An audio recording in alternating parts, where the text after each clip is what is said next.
Welcome everybody, hope you're doing well. Today we're going to be taking a look at a pair of Athearn Genesis 2.0 Montana Rail Link SD70ACes with Tsunami 2 sound. These are part of the 2024 release and were purchased from Lombard Hobbies for $275 each. Before we get too far into it, do me a favor and subscribe if you're new and like the video if you enjoy. Both are completely free and just help me boost the algorithm so that one day I might make $1 or $2 off this channel. But thank you very much in advance. Let's go ahead and get right into it.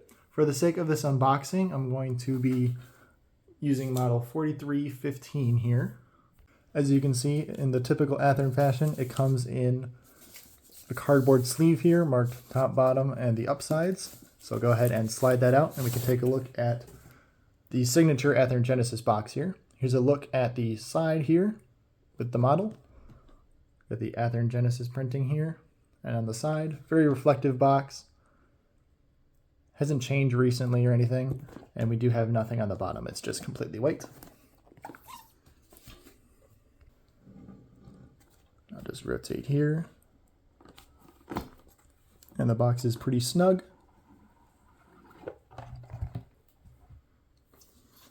We have the operator's guide here on top, as well as an SD70ACe and SD70M-2 parts diagram here. So many things going into these new models. There's the backside there for you, with all the different variations here. Sign up for Athearn News, of course. And a little booklet about the warranty information. Alright, and before we pull out the model here, we'll check the little secret pocket there. We do have what looks like a bunch of lift rings in this bag here.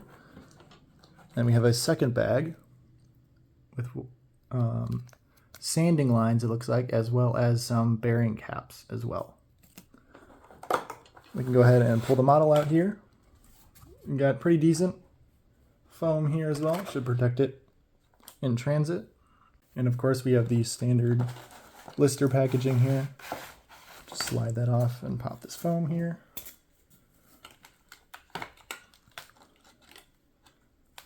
And we've got the model out.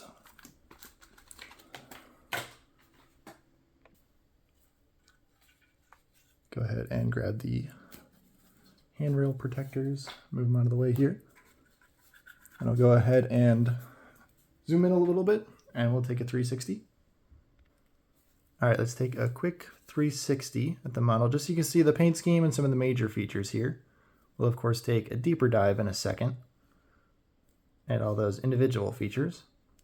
This is my first SD70ACe, or first pair, I suppose. They look fantastic. I eventually want 4 of these as a helper set for long haul trains. But something interesting about the Montana Rail Link, they're an EMD only railroad, or they were until they're now part of BNSF as of January 1st of this year. So of course their big 6-axle power came from these SD70ACes. So let's go ahead and start taking a look at some of the features of this locomotive. Alright, so let's get started taking a look at some of the features of this locomotive. And I will say that the dark blue scheme makes it a little hard to see individual features, so of course I'll do some zoom ins so you'll be able to catch all those fine details. Alright, so starting with the front of the locomotive here, a new feature of the Athearn Genesis 2.0 models are lighted number boards, which is very nice to have. It's about time, honestly, if I do say so myself. But we do have grab irons here across the anti-reflective paint, as well as running up the nose. We have the headlight here and ditch lights. We have a red MU cable there, as well as silver-tipped train line hoses and the McHenry coupler, which is plastic on the other models here. In the front, the steps are also see-through. So zooming in here, you'll notice that the windows on the front, the cab windows, are not tinted. They are clear. But we do have tinted windows here on the side, a little sneak peek. You can see the steps down there as well, and all of that detail along the front. We do have windshield wipers, as you can see there as well as the uncoupling levers. Let's go ahead and move on to the side of the locomotive. All right, moving to the side of the model here. We do have rotating bearing caps on the trucks. We got that extra baggie. Again, we have sunshades here, which are a little flimsy. You can kind of move them around a little bit. We do have plastic handrails. The one up here above the electrical boxes is a little warped, but the rest seem to be pretty good on this model. The sanding hoses can be added. We'll take a look at the underside in just a second, but those are currently not installed as I just unboxed it. We do have fuel gauges here, and I'll show you when we zoom in. We do have a little see-through section here in the rear, as well as through the radiator section in back. So let's go ahead and zoom in real quick. You can get a good look at the side of the locomotive. There's some nice molding done here. We do have warning labels across the side here, as well as door handle features that are molded in, not separately applied. And there's that see-through section. You can see through the model there, and then you can see into, it's hard to pick up on camera, but it's seems like a gray motor type assembly in there.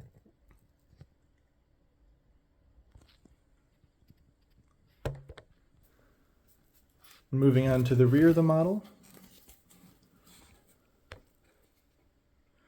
we do have just rear headlights here. We do have spare knuckle holders and the same silver tipped hoses and McHenry coupler, which is plastic, and the red train line hose there in the back. We do have a couple grab irons, which are a little hard to see, running up the side of the model here. And we do have a little lip here on the rear, as you can see. I'm honestly not sure what that's for, so if someone knows, let me know. I think it might be to do with something with the headlight, but I'm not quite certain. Anyways, let's go ahead and take a zoom in here on the rear, just so you can see. We do have a little fine Montana Rail Link logo there at the very top, which is neat. And we do not have a rear plow. We do have one on the front of the locomotive. All right, and moving on to the other side of the model, just for consistency here. We do have the same see-through section on the rear. We don't have that additional one where you can see the gray on the other side. We do have a step light here as well. Railings on this side look pretty good.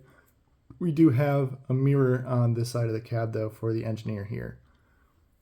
Additionally, we have a little placard here, which I'll show you, as well as warning signs up at front with those fuel gauges in the middle.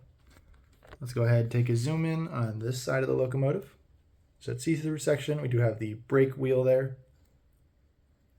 Pretty similar to the other side once again. And this model, I forgot to mention, does have ground lights over the trucks in front.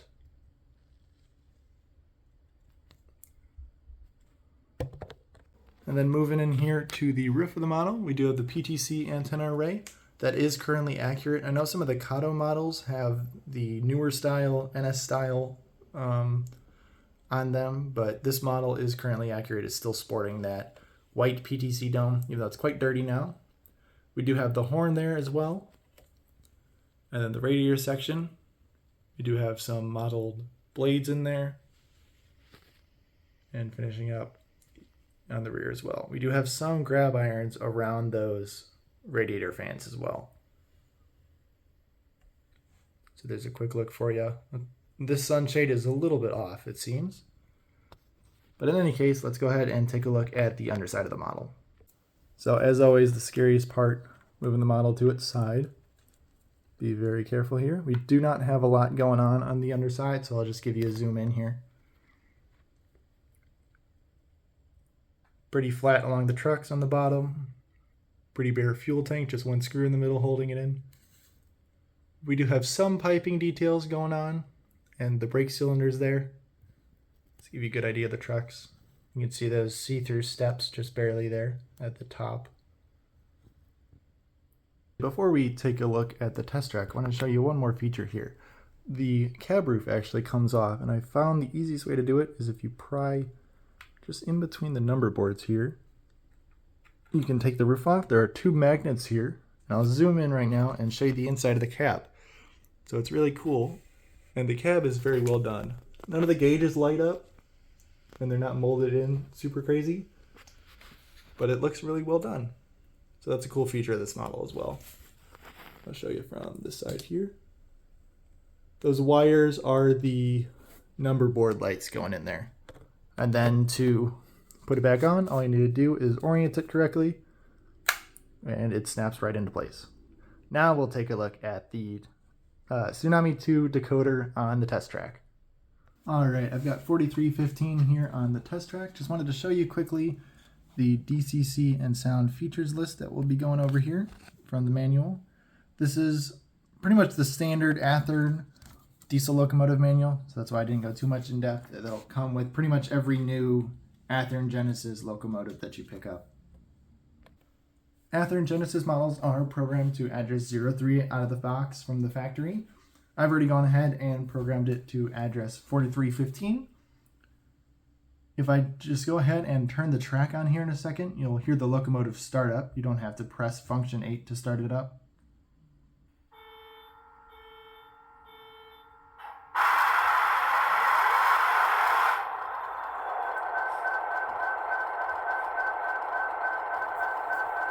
Function 0 will turn on the headlight. F1 is the bell. F2 is the horn, which will function as long as you hold it.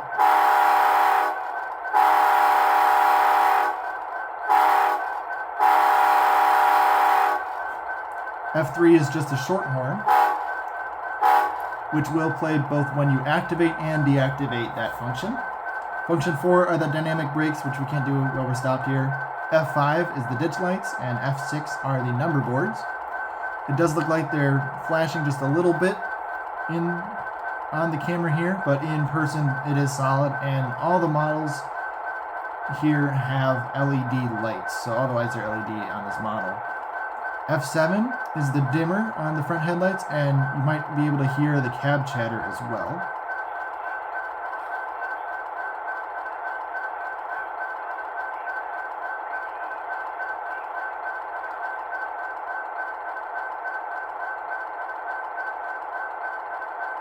It is a little hard to hear even in person, but it does do a defect detector sequence. F8 mutes the model. Bring that back up here. F9 brings the model to half volume. So that's kind of nice. This model is very loud. The speakers are pretty good, but they are a little tingly, I guess, or a little rattly, which we'll see here after I bring it up to full volume and press function 10, which is the straight to 8 and sander valve function here.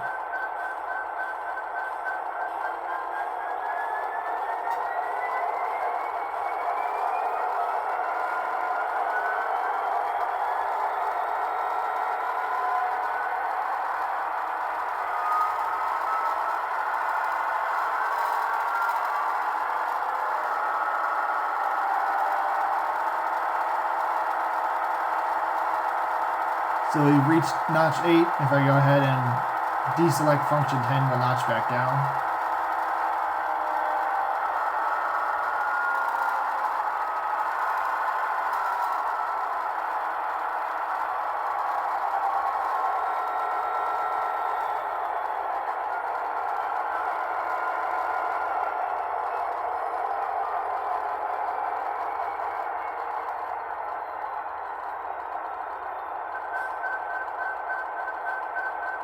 F11 is the independent brake set and release, and F12 is the brake select. It doesn't work here while we're stopped. F13 is the coupling and uncoupling. F14 does half speed and momentum override. F15 is the handbrake.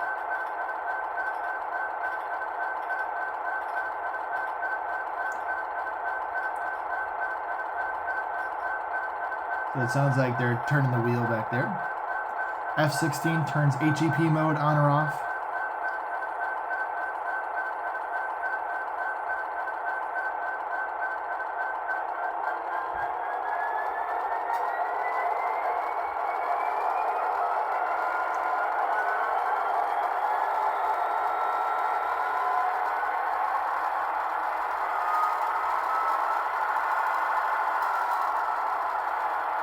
So that rings a bell and ramps us up again.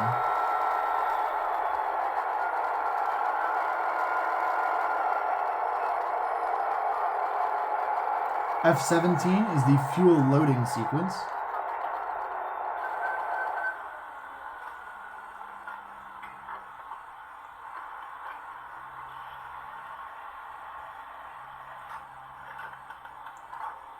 So like they're topping out the fuel tank.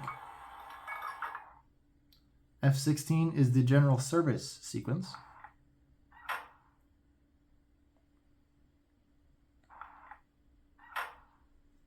Just sounds like they're opening and closing doors there. F19 does straight to idle. F20 does the steam generator or aux HEP generator.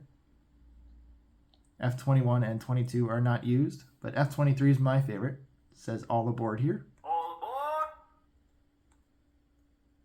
F24 and 25 have no effect or use here on this model. F26 is the RPM notch up. So I had notched down here just to clear the sound here. Notice that turned off the sound of the model. So you can notch up and down all the way to completely idle or off, and then notch back up once here to the idle position that we have, and then you can manually, with 26, notch up, and 27, notch back down. F28 is not used, and I don't have an emergency stop here, and there's no emergency Mars light on this model in any case. Let's go ahead and show you some clips of the locomotive running. Alright, so I'll go ahead and slide you back here, and we'll move up to speed step 5. This model does move pretty quick. It's got some good slow speed control, and it doesn't stutter too much. Moving up to about 10 here. We get some good movement pretty quick.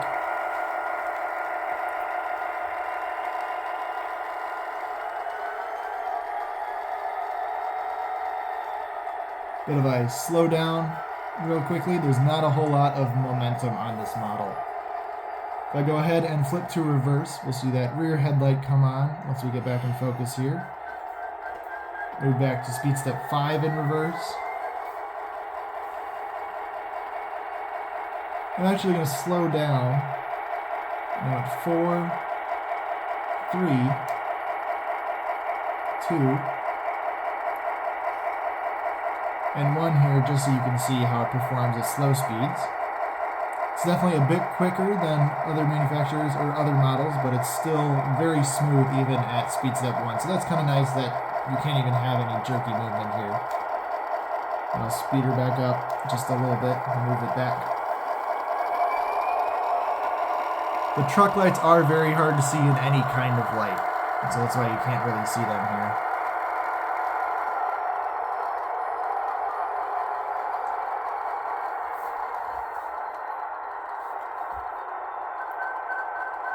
So that's a quick demo of the DCC and sound features here. Let's go ahead and finish off with just some final thoughts. Alright, moving back to the table here. I unboxed 4310 real quick just so you can see that paint scheme here as well. It's exactly the same model, just with a different number. There's no difference in features or anything between these two. The only thing I will say is that the handrail quality on 4310 was a little bit better than 4315. So some of that might just be a little bit of luck with handling and stuff. And there's just a little bit of paint missing on this number board here in front. But other than that, no other paint imperfections that I noticed or any missing parts between these models. I had given both a quick check with the wheel gauge here from Lombard Hobbies. They were all good in that department. But as for the models themselves, I'm very happy to have them. Like I mentioned earlier, I do eventually want 4 of them to lead a long helper set, but I gotta start somewhere, so I started with these 2. They make a nice pair, being from the same delivery from EMD. But my only real complaints about these models is that the sanding lines aren't installed out of the box, which I guess protects them in transit, but a lot of models do already have those pre-installed.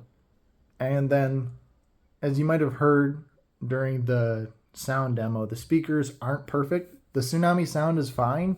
The sound itself is okay, but the speakers just aren't, I guess, at the quality that other manufacturers are currently outputting. but there's not a whole lot of options for buying these locomotives in this paint scheme. So right now, Athearn Genesis is your best bet to find these. There might still be some left around. I think Lombard Hobbies was pretty much selling out, which is where I got these. I picked them both up at the same time and tested them out in the store just to make sure we were all good. And during that testing is when I asked them about the number boards because they were a little dim, and that's correct. And the truck lights are very dim, but they're still present. So eventually might need to upgrade those, but for now I'm not going to mess with any of that.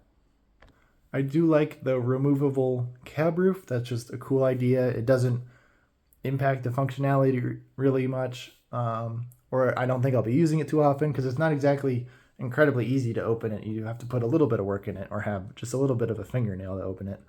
But it's cool that they do have a full cab interior to support that.